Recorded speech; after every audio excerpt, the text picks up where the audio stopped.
communiqué des candidats Henri Konan Bédié et Pascal Affi-N'Guessan suite à la déclaration du gouvernement relative à la participation de l'opposition aux travaux de la commission électorale indépendante. Une délégation ministérielle de la CEDEAO, conduite par Mme Shirley Ayorkor Botchwe, ministre des Affaires étrangères du Ghana, a rencontré les candidats Henri Konan Bédié et Pascal Affi-N'Guessan le dimanche 18 octobre 2020 en prélude à l'élection présidentielle du 31 octobre 2020. Au cours des échanges, les candidats Henri Konan Bédié et Pascal Affi-N'Guessan ont rappelé les points de blocage déjà exprimés à la mission lors de son passage en Côte d'Ivoire le 6 octobre 2020. Ce sont le retrait de la candidature anticonstitutionnelle et illégale du président Alassane Ouattara, la réforme de la commission électorale indépendante, la réforme du Conseil constitutionnel, l'audit international de la liste électorale, le retour des exilés, notamment les présidents Laurent Gbagbo, Guillaume Soro, le ministre Charles Blé Goudé et le maire Noël Akossi-Benjo,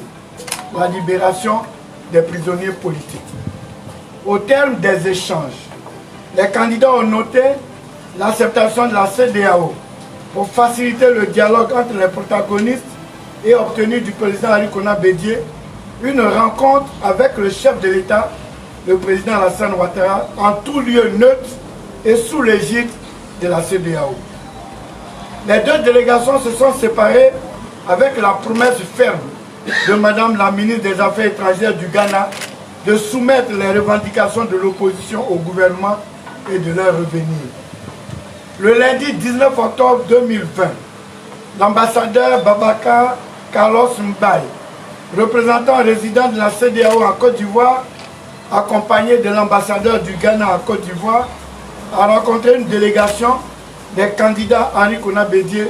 et Pascal Affi-N'Guessan. Au cours de cette rencontre,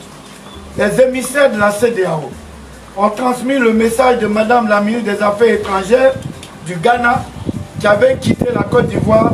sans être revenu voir le président Henri Konan Bédié comme promis.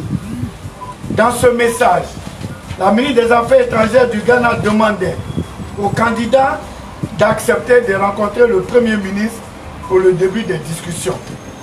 Les membres de la délégation des candidats Henri Konan Bédié et Pascal Affi-N'Guessan ont réitéré leur volonté de dialogue,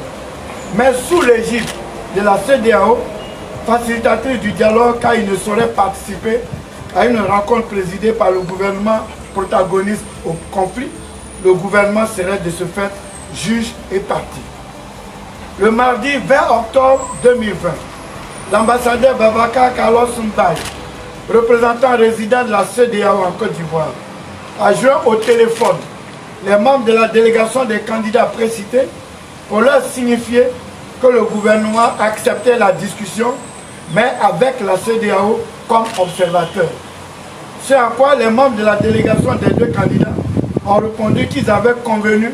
que la CEDEAO devait jouer un rôle de facilitation et non d'observateur. Le cas de discussion était ainsi en cours de finalisation, quand le ministre de l'administration du territoire et de la décentralisation invita les partis politiques de l'opposition à une rencontre présidée par le monsieur le Premier ministre, rencontre à laquelle les membres de la délégation des deux candidats ont refusé de participer eu égard à ce qui précède. Mais quelle ne fut la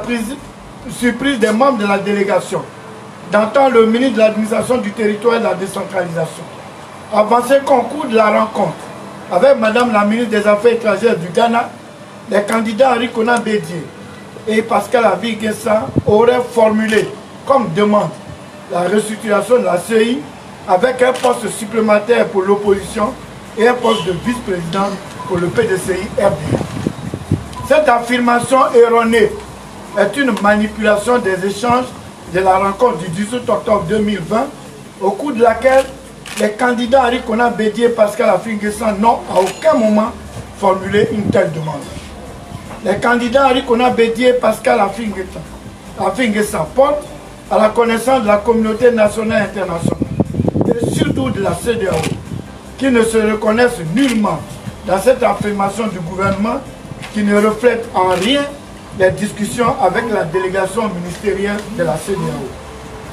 Les candidats Arikona Bédié et Pascal Affi-N'Guessan rappellent que le mot d'ordre de désobéissance civile a été lancé face au blocage de la situation et le refus du pouvoir RHDP de dialoguer. Et s'étonne que le général Francis Béhanzin, commissaire aux affaires politiques, paix et sécurité de la CEDEAO, et l'ambassadeur Babacar Carlos Mbaye, représentant résident de la Côte d'Ivoire, de la CEDEAO en Côte d'Ivoire, aient pu assister à une rencontre du gouvernement en qualité